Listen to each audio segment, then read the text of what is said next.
Lady Grace Mugabe says President Robert Mugabe would soon appoint a woman deputy at a special ruling party congress next month.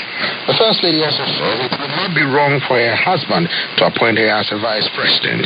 Addressing a ZANU-PF rally Saturday, Grace Mugabe said the ruling party would amend its constitution this month and the changes will be adopted at a special December congress to ensure that one of Mugabe's two deputies will be a woman. The move could undermine the chances of Vice President Emerson Mnangagwa from succeeding President Mugabe. For analysis, I reached Rejoice Ngwenya in the Zimbabwean capital of Harare. Well, Zimbabweans have always been ready for a woman vice president. It is nothing new. It was because of the machination of individuals like Grace Mugabe who then changed the system that was already in place. Zimbabweans in general are ready for a woman leader. That is not the news. The news is the issue of integrity and quality. So that is where the debate is here. What if President Robert Mugabe decides to choose Grace Mugabe as the deputy because, as you said, she came in and changed a few things, how things are run? Zimbabweans that I talked to, and as Zimbabwean myself, we absolutely have no problem in any individual, in any person in Zimbabwe, exercising their constitutional right to presidential, office. But when it comes to Grace Mugabe, it is ZANU-PF themselves that have been saying all along for the past 37 years, there is nobody who is worthy to take that position without any liberation history. Now, when you look at the integrity and the person of Grace Mugabe, she does not have a history of civic activism. And Zimbabwe is not a monarchy. We are not, capturing, dynasties here. So our unhappiness, first of all, is that this lady is abusing her position, slandering individuals to be able to assume higher office. And that is what makes us unhappy. Otherwise, we have no problem with constitutional privileges of Zimbabweans having positions of leadership. Some are suggesting that her statement could be a trial balloon to test the waters and the reaction of Zimbabweans, if indeed that is what President Robert Mugabe has decided to do. Well, we are surprised when we are told that there is going to be an elective Congress, and then in the same paragraph, we are told that the president has the right to select a successor. Now, the issue really is that, we are saying Grace Mugabe as an individual he has not shown. Using Mnangagwa, brandishing a tribal, card from slandering individuals on the basis of personality is the issue that is of concern. And if Mugabe is committed to a congressional provision for a vice president to be elected, then he has to wait for December, because just saying at a public rally that he has got the capacity and the right to select vice president, and at the same time he's talking about congressional privileges, I think that's most of hypocrisy. And this is the kind of confusion that Zimbabweans are saying, look, ZANU-PF should get organized and be able to set the record straight. Appointing somebody else as his deputy would undercut Emerson Mnangagwa, who many see as a possible successor to President Robert Mugabe. Is the issue of succession thrown to the dogs? Well, that's a good point, because everybody at one time thought that Mnangagwa was in line for succession.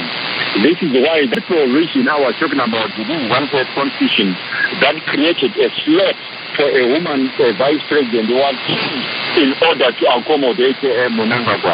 But the problem now is that we are seeing this thing being manipulated by Grace Mugabe out of a personal whim. However, we have not gotten to the Congress yet. So the issue of Mnangagwa taking over the president, being on the line for succession, cannot be ruled out, because what about if the province decide that he still deserves to have a say? So he might be out of Mugabe's favor for succession, but the Congress might decide what is the right individual for the job.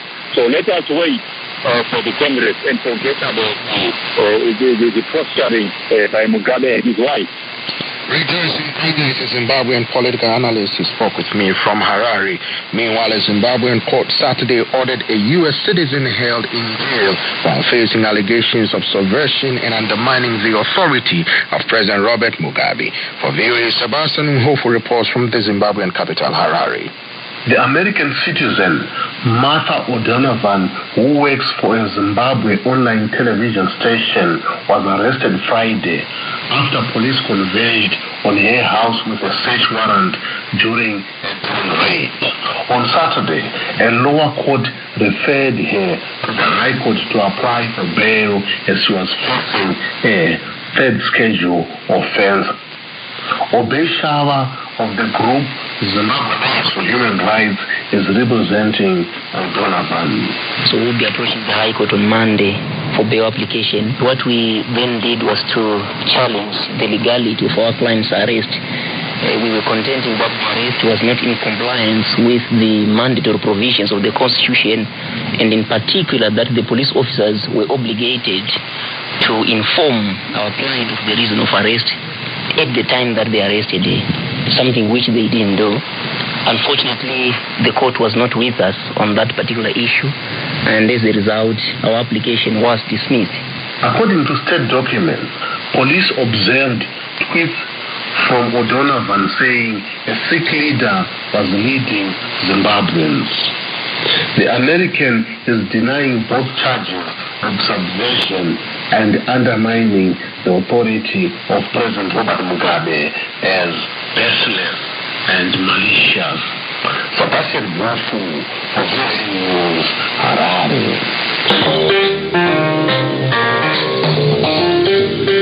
The banned pro-democracy group Podemos says officials of the party will meet this week to assess its performance during the year.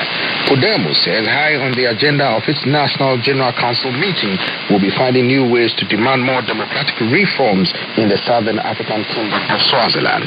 The group has led efforts to pressure the king and his administration in Mbabane to demand democratic reforms, but the government accuses members of the group of being terrorists who attack on armed civilians and state institutions. To monitor the meeting, I reached Mfandlana Shongwe, Deputy General Secretary of the Swaziland banned political opposition group Podemo in the country's commercial capital, Manzini. This is a long-awaited meeting, which is called the National General Council, where we will basically try to assess our work this year, and also to see to it how we launch new programs, for instance, the anti-election campaign. So this is a meeting that we are all waiting to see happening. Your country goes to election next year. Why wouldn't you participate in the election? We have said it now and again that these elections are outside the laid down democratic principles laid down by the human rights, the SADC laid down by African Union Charter. So the reason why we will not take part in this election is that these elections, they flout all the requirements laid down that have to be followed by any democratic dispensation, so to say.